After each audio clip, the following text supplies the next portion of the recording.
എൻ്റെ എല്ലാ പ്രിയ കൂട്ടുകാർക്കും ഫുഡ് നോട്ട്സിൻ്റെ പുതിയൊരു എപ്പിസോഡിലേക്ക് സ്വാഗതം. ഇന്ന് ഞാൻ ചെയ്യാൻ പോകുന്നത് സിമ്പിളായിട്ടുള്ളൊരു എഗ് റോസ്റ്റാണ്, മുട്ട റോസ്റ്റാണ്. ഇൻഗ്രീഡിയൻസ് ഒക്കെ ചേർക്കുമ്പം അത്യാവശ്യത്തിനുള്ളത് മാത്രം ചേർക്കുക. അതുപോലെ തന്നെ നമ്മുടെ ആരോഗ്യത്തിന് കൂടെ കരുതി ചേർക്കുക. ഈ 3 സവാളയ്ക്ക് 1 ടൊമാറ്റോ എന്ന കണക്കിലാണ് എടുത്തിരിക്കുന്നത്. നമുക്ക് ഗ്രേവി കൂടുതൽ വേണമെങ്കിൽ അതനുസരിച്ച് നമ്മൾ ചെയ്യണം. അല്ലാതെ മുളക് പൊടിയും മല്ലിപ്പൊടിയും ഇട്ട് മസാല കൂട്ടരുത്. പിന്നെ നമുക്ക് കുറച്ച് പച്ചമുളക് വേണം, പിന്നെ കറിവേപ്പില, ഈ ചെറിയ ഉള്ളി ആദ്യം ഒന്ന് കടുക് വറക്കാനാണ്. പിന്നെ നമുക്ക് വേണ്ടത് ഇച്ചിരി പെരിഞ്ജീരകം, അതായത് ഫെനൽ സീഡ് വേണം, കടുക്, പിന്നെ എന്താ വേണ്ടത്, പിന്നെ വേണ്ടത് മഞ്ഞൾ, അതുപോലെ തന്നെ മല്ലിപ്പൊടി, പിന്നെ മുളക് പൊടി, പിന്നെ കുറച്ച് ഇഞ്ചി വെളുത്തുള്ളി. ഇത് ഇത്രയുള്ളൊരു പീസ് മതിയാവും. ഒരുപാട് അങ്ങ് സ്പൈസി ആക്കരുത്, അപ്പോൾ നമ്മുടെ മുട്ടയുടെ ഫ്ലേവറൊക്കെ അങ്ങ് പോകത്തില്ലേ. ഒന്നുകിൽ ഇത് വളരെ ഫൈനായിട്ട് അരിയുക, അതല്ലെങ്കിൽ രണ്ടും കൂടെ ചതച്ചെടുക്കുക. വലിയ കഷ്ണങ്ങളായിട്ട് അരിഞ്ഞിടരുത്. പിന്നെ എല്ലാത്തിനും വേണ്ടതായിട്ടുള്ള ഉപ്പ്. അപ്പോൾ ആദ്യം നമുക്ക് ഈ മുട്ടയൊന്ന് പുഴുങ്ങണമല്ലോ. അപ്പോൾ അത് നല്ല തീയിൽ മുട്ട തിളയ്ക്കട്ടെ. അപ്പോഴത്തേന് എനിക്ക് ഉള്ളിയെല്ലാം ഒന്ന് വളരെ ഫൈനായിട്ട് അരിഞ്ഞുകൊണ്ട് വരണം. ഞാനതെല്ലാം പെട്ടെന്ന് ചെയ്യാം.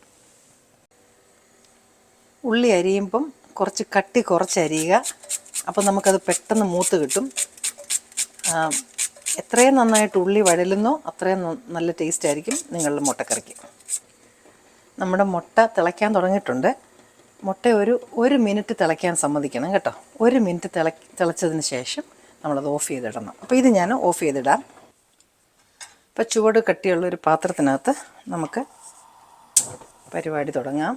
ആ ചട്ടി ചൂടാകുമ്പോൾ നമുക്ക് വെളിച്ചെണ്ണ ഒഴിക്കാം. നിങ്ങൾ ഏതെണ്ണയാണോ യൂസ് ചെയ്യുന്നത് അതൊഴിക്കുക. എണ്ണ ചൂടാകുന്ന ഉടനെ നമ്മൾ പെരിഞ്ജീരകം ഇടുക. കടുക് വറക്കുന്നത് ഇതിൻ്റെ കൂടെ അങ്ങ് ചെയ്യാനായിട്ട് ഞാൻ 1 ടീസ്പൂൺ കടുകും കൂടി ഇടുക. അത് പൊട്ടാൻ തുടങ്ങുന്ന ഉടനെ നമുക്ക് കൊച്ചുള്ളി അരിഞ്ഞ് വെച്ചത്, കാര്യം കടുക് വറക്കുന്നതിന് ആദ്യം അങ്ങ് ചെയ്യുക, എളുപ്പത്തിന് വേണ്ടിയിട്ട് കേട്ടോ. പെരിഞ്ജീരകം എന്തിനാണ് ആദ്യം ചെയ്യുന്നതെന്ന് വെച്ച് കഴിഞ്ഞാൽ നമ്മൾ ഇടുന്ന ഉള്ളിയിലെല്ലാം ആ പെരിഞ്ജീരകത്തിൻ്റെ മണം അങ്ങ് പിടിക്കണം.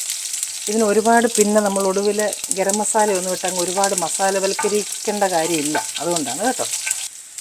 ഉള്ളി ചെറുതായിട്ടൊന്ന് ബ്രൗൺ കളറിൽ വന്നാൽ മതി. അപ്പോഴത്തേനും നമ്മൾ അരിഞ്ഞു വെച്ചിരിക്കുന്ന സവാള ഇടാം.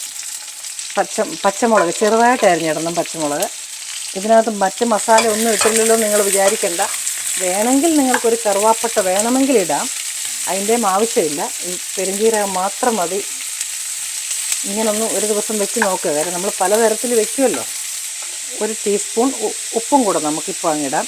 തന്നെയല്ല ഉള്ളിയിലെ വെള്ളമെല്ലാം പുറത്തിറങ്ങുകയും ചെയ്യും. വേണമെങ്കിൽ ഇതൊന്ന് അടച്ചു വയ്ക്കാം, കാര്യം ഉള്ളി പെട്ടെന്ന് വേകുകയും ചെയ്യും. പക്ഷെ നോക്കി നിൽക്കണം, കരിഞ്ഞു പോകരുത്.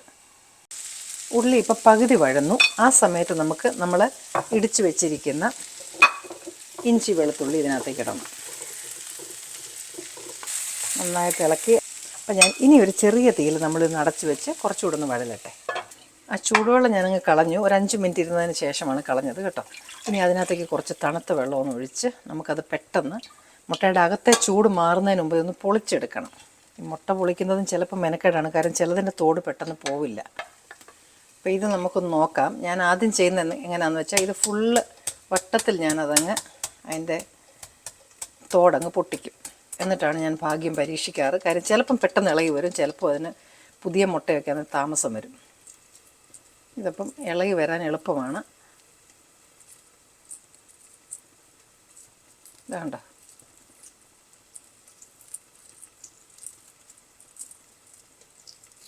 അങ്ങനെ പൊട്ടിച്ച് കഴിഞ്ഞാൽ പെട്ടെന്ന് നമുക്ക് ചെയ്ത് കിട്ടി.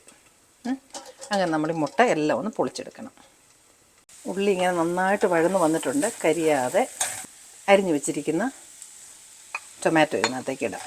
ഇനി ഇത് നന്നായിട്ടൊന്ന് വഴലണം, എങ്കിലേ നമുക്ക് നല്ല ഗ്രേവി നല്ല തിക്കായിട്ട് വരത്തുള്ളൂ. അതുപോലെ തന്നെ നമുക്ക് ഇതും ഇതിനകത്തേക്കൊന്ന് അരിഞ്ഞിടണം. അതാകുമ്പം നമ്മളിതൊന്നും എടുത്ത് കളയത്തില്ല. തന്നെ ചെറുതായിട്ട് അരിഞ്ഞിടുന്നതുകൊണ്ട് എല്ലാം നമ്മുടെ മസാലയുടെ ഗ്രേവി നന്നായിട്ട് തിക്കാവും. അപ്പം ഇത് ഇനിയൊന്ന് നന്നായിട്ട് വഴലട്ടെ. ഞാനിതൊന്ന് അടച്ചു വയ്ക്കാൻ പോവാം.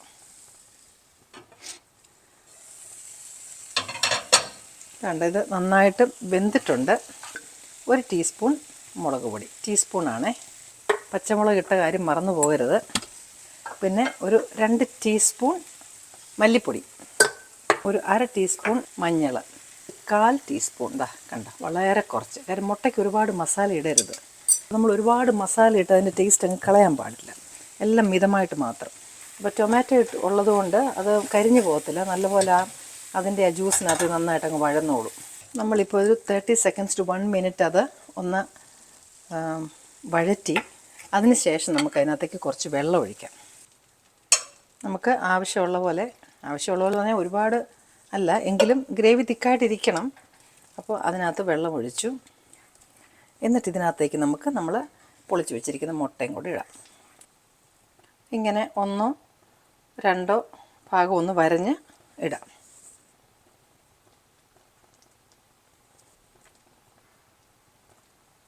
മുട്ടയൊന്ന് ശരിയായി വരട്ടെ. നമുക്കിഷ്ടം പോലെ ഗ്രേവി ഉണ്ട്. എന്തുകൊണ്ടാണെന്ന് വെച്ച് കഴിഞ്ഞാൽ നമ്മളതിന് കണക്കാക്കിയാണ് നമ്മൾ ഉള്ളിയും ഇതും എടുത്തത്. ഞാനൊന്ന് അടച്ച് വയ്ക്കുകയാണ്. മസാല നന്നായിട്ടൊന്ന് ബോയിലാകട്ടെ. ഇടയ്ക്കിടയ്ക്ക് ഇതൊന്ന് ഇളക്കി കൊടുക്കണം. ഇത് കണ്ടോ, ഇതിപ്പോൾ എണ്ണ തെളിയാൻ തുടങ്ങുന്നുണ്ട്. നമുക്ക് ഗ്രേവി നന്നായിട്ട് വേണം. ചപ്പാത്തിക്കോ വല്ലതും ആണെങ്കിൽ നമുക്ക് ഗ്രേവി കൂടുതലുള്ളപ്പം തീ അങ്ങ് നിർത്താം. അതല്ല നമുക്ക് തിക്കായിട്ടുള്ളതാണ് വേണ്ടതെങ്കിൽ ഉപ്പുമാവിനും അങ്ങനെയൊക്കെയാണ്, പുട്ട്, ഉപ്പുമാവ്, അതിനൊക്കെ കുറച്ചുകൂടെ തിക്കായിട്ടുള്ള ഗ്രേവിയാണ് നല്ലത്. അപ്പോൾ അത് നമുക്ക് കുറച്ചുകൂടെ തിക്കാക്കി എടുക്കാം. നിങ്ങൾ ഇതുവരെയും എൻ്റെ ചാനൽ സബ്സ്ക്രൈബ് ചെയ്തിട്ടില്ലെങ്കിൽ ആ സബ്സ്ക്രൈബ് ബട്ടൺ ഒന്ന് പ്രസ് ചെയ്യണേ. പിന്നെ അതുപോലെ തന്നെ ബെല്ലൈക്കണും കൂടെ പ്രസ് ചെയ്താൽ ഞാൻ ഇടുന്ന പുതിയ വീഡിയോസിൻ്റെ എല്ലാ റെസിപ്പീസും നിങ്ങൾക്ക് ഉടൻ തന്നെ നോട്ടിഫിക്കേഷൻസ് കിട്ടും. അപ്പം ഇതിന് നമ്മൾ സെർവ് ചെയ്യുന്ന പാത്രത്തിനകത്തോട്ട് എടുത്ത് വയ്ക്കാം.